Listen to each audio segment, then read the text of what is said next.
What's up, guys? All right, I want to talk about modes. I want to talk about modal playing, getting out of very strict, boxy, traditional scales and adding more musicality to learning the modes. All right, this is going to be a very in-depth lesson. There's going to be a lot of information here. I'm going to show you a couple examples, and then I want you to take the examples and make up your own, so this video doesn't end up being like an hour and a half long. If it is too much, please pause if you need to kind of digest what's happening, or you actually might need to go back to some previous lessons. This might just be too much for you. This is for anybody that does know each one of those modes from Ionian to Locrian and back again almost perfectly, you know, just being able to pick up and play those. But let's get right into it. What usually happens when we start learning modes, when we start being taught modes, is something a bit like this. If I have my G major, my B minor, we kind of get taught like, all right, that's, you know, our G Ionian for the G, and then we have our B Phrygian for the B. And we're not really taught too much of the musicality part of it. All right, so let's break it down and just take the one chord. All right, we have our G. Depending on where you are level-wise, you can take either just the G or the G and the B, because we're using the chord tones in our tonic chord in our one chord, or the G, the B, and the D. All right, the 1 or 3, the 1, 3, and 5, whatever's most comfortable for you. So if you take the 1, what you're going to do is, first you're gonna play each one of those modes all the way up. Ionian, A Dorian, B Phrygian, you know, C Lydian, D Mixolydian, you know, just getting all the way up the scales. That's gonna adapt that physical part, all right? Then that physical part, we're gonna need to add the musicality part, which starts becoming a struggle, both for teachers and for students, is how do you kind of bridge the gap between the two? So let's just say you pick the 1, all right? You're gonna pick just the G, the tonic. What I want you to do is now go up each one of those, each one of the modes, but I want you to stop on every G that you find, every tonic that you find. All right, now we're at our Dorian. You know, our Phrygian. Now, if you picked your G and your B, all the way up, I'm sorry, to the Mixolydian as well. I just want to cut this video as short as I possibly can. So you go all the way up, and then if you want, you can go all the way back down, doing the same thing. And then you can add your G and your B, doing the same thing. You know, moving up. All right, just going all the way up each one of those modes, all the way back down again. And then eventually your 1, your 3, and your 5, your G, your B, and your D. Like I said, if this is too much, guys, stop, go back to some previous lessons, but most of you guys will understand this.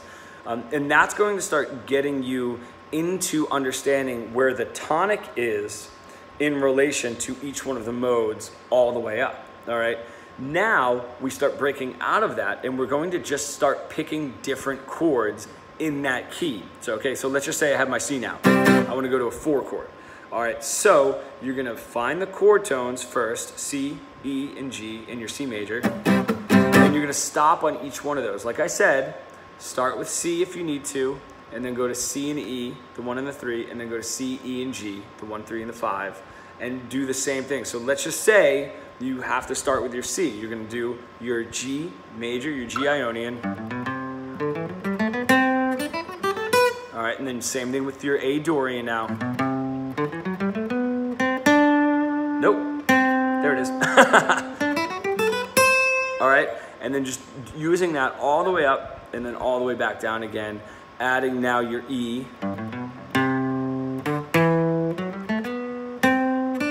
It's definitely a thinking exercise, and this is great. That's where we start adapting the physical and kind of the more creative musical part of the brain in adapting the two. All right, all the way up, all the way back down again. Pick a different chord, pick your B. Now you have your B, your D, and your F sharp. You can do the same thing all the way up.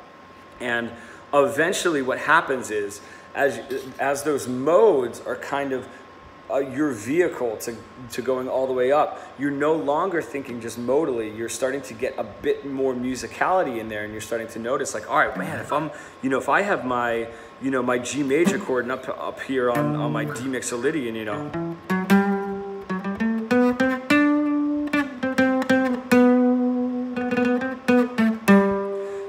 you start noticing like, wait a minute, no, I'm just playing that. I'm just playing that G chord, you know, I'm just using that D mixolydian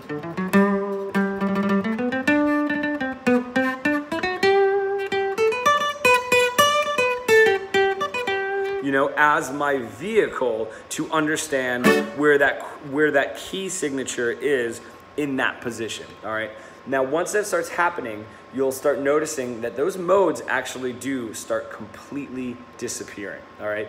Because they start to become unnecessary as you learn the guitar neck as a whole. And what I ultimately mean by that is, if you are going into a jam session, just like if somebody were to start, something real simple, like a C7, I would rarely go into that. Even if it did resolve, let's say a C7 to an F,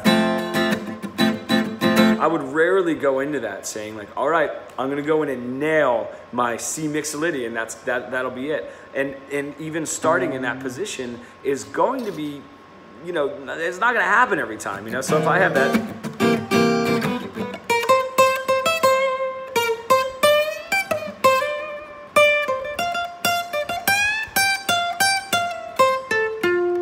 I'm still thinking of this guitar as being in, kind of like a C7 mode, you know what I'm saying?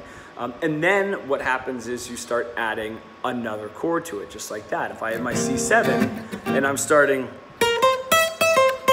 my flat 7, my B flat into my C, and then my third back to C, and then I have,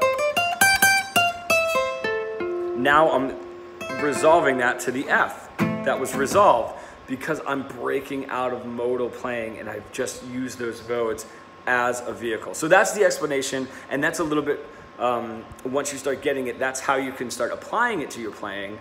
But really, I want you guys to go through those exercises, pick any key, if I throw out B major, do it with your tonic, right? And then go right to doing it with, your, let's say, your 6th chord, your G sharp minor, okay? And then, same deal, pick each one of those notes, go up and down the modes, stopping on each one of those notes on each one of those chords. That is our goal.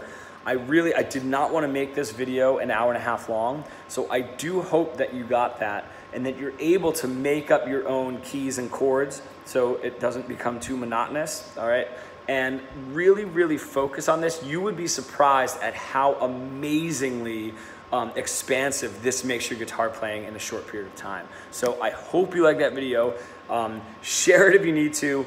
Go through it, pause it, and if you absolutely have to, either comment below, DM me, or email me with any questions. I can go over some of the information if there's one or two things that kind of slipped out of your, kind of went over your head. I don't usually do videos that are quite this advanced. This is usually for my one-on-one lessons, but give it a shot. Let me know what you think, guys. Thank you.